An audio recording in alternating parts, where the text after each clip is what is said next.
एक बच्चा अपनी अम्मी के पास गया और बोला, अम्मी जान आपके पास 10 रुपए हैं। माँ, नहीं बेटा, अपने अब्बू से ले लो।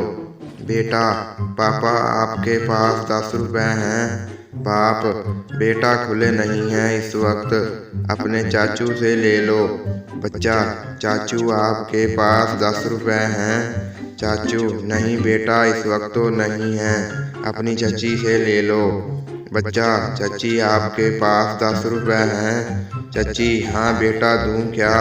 नहीं, अपने साथ कब्र में ले जाना। जालिमों कुल्फी वाला ही चला गया। एक आदमी पठान से मिलने उसके इलाके में गया तो पठान उसे अपना इलाका दिखाने के लिए ले गया। एक जगह पठान ने मेहमान से कहा, यहाँ नीचे बैठ जाओ, यहाँ हमारी दुश्मनी है। मेहमान ने कहा, दुश्मनी तो तुम्हारी है, मैं क्यों नीचे बैठ जाऊं?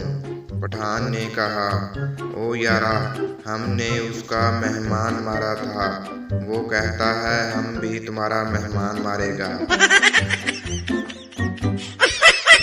एक आदमी यूनिवर्सिटी के टॉयलेट में गया, अंदर सीट पर बैठा तो सामने दीवार पर लिखा था कि इतना जोर तालीम पर दिया होता तो आज किसी अच्छी सीट पर होते।